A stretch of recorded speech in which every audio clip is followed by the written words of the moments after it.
So the last time I did one of these watch market updates, President Trump had just unveiled fresh global tariffs. And whilst I didn't really think that it would have much effect on us at the time, it did end up hurting businesses like ourselves quite a bit. Since then, things have arguably gotten worse, because aside from issues such as high interest rates, you also have things like the conflicts in the Middle East, as well as just general uncertainty around the world, as well as within our own region. I would say that uncertainty typically does impact the watch market just because it would affect whether people want to purchase these sort of non-necessity luxury goods. So today I'll be doing an updated version of the watch market update. I'll be talking through a few different topics that I personally find quite interesting, so feel free to skip to what you would like to hear about. Let's jump into it.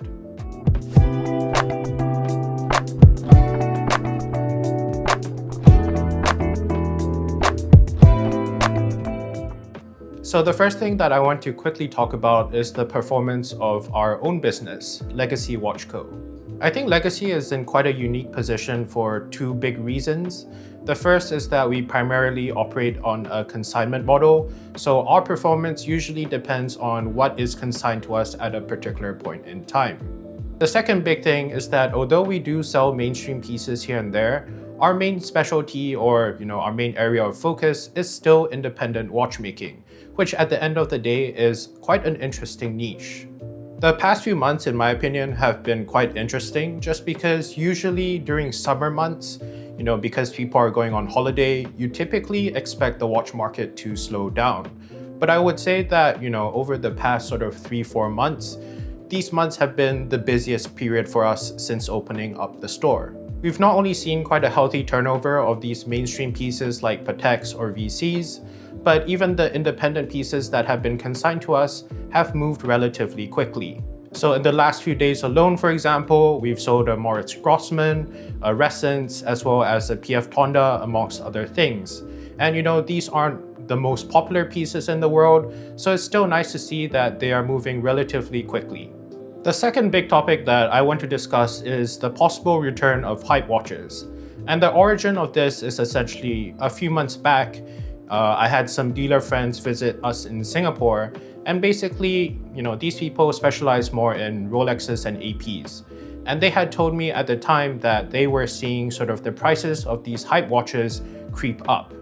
This was quite interesting to me because in my previous video, if you watched it some months ago, I had basically said that at the time, the hype watch market was on the downtrend, whereas independents were still staying relatively resilient.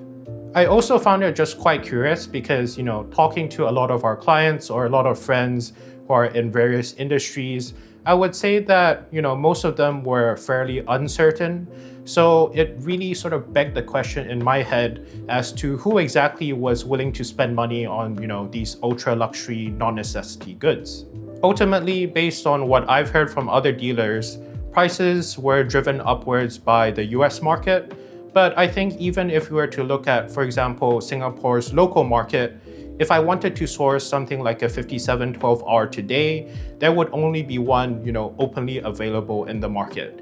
And I would say that generally supply of, I think Patek is probably the biggest issue, but supply of sports Pateks is fairly limited.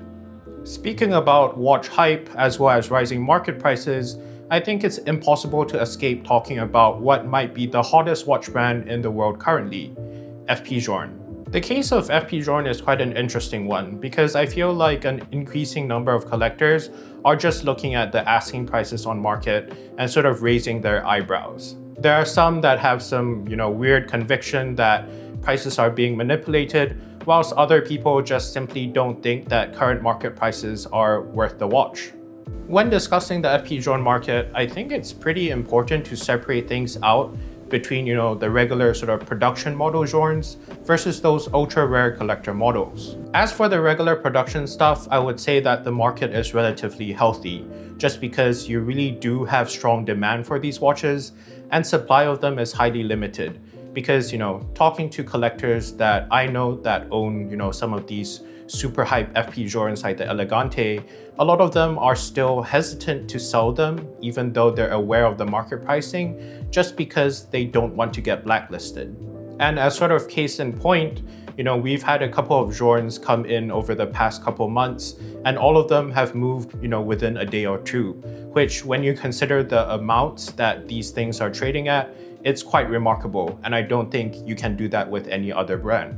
I would say that there have been some changes. However, there are two things that I especially want to highlight. And the first of which is that we see a lot more people who, either they're not really into watches or let's say even indies, but they're starting to pay more attention to Journe. I would say more just because of the market value aspect. To them, they sort of see it as a place that they can park their cash in, not really suffer much depreciation. My second big observation would be that, I see more dealers starting to put, ridiculously high asking prices. And I think the idea is that you're sort of trying to fish for people who don't really know the market in an attempt to get those sort of grossly outsized profits. This sort of strategy is quite different to what we do at Legacy, where we will always price things realistically, or at least put it at a realistic asking price, just because our goal at the end of the day is to move watches quickly. And I think that in this case, it's quite interesting because you see a lot of these Journes which are very easy to sell, stuff like Elegantes or Salmon Optimums, these sorts of things, but they're getting stuck on market for quite a substantial amount of time. And my sense is just that people aren't willing to pay, some ridiculous price way above market. As for the other side of the Journe market, where you have these ultra collectible rare pieces that go for astronomical amounts at auctions, I would say that just this market in general is a lot less transparent and a lot more opaque, naturally given the nature of the product. I have heard from some collectors that speculate, this segment of the Journe market is being manipulated in the sense that, you have either influencers or dealers that are cornering the market and, they want to benefit off of it later on in time. But it's really hard for me to say personally, and it's not something that I can confirm nor deny. It's really been a while, as I mentioned, since I've done one of these casual sort of watch market updates. So if you have any topics in mind or any questions that you would like me to answer in a future video, please feel free to let me know in the comments. As always, if you enjoyed this video, please consider liking and subscribing, as the support makes a big difference. Thank you for watching, and feel free to check out my other videos.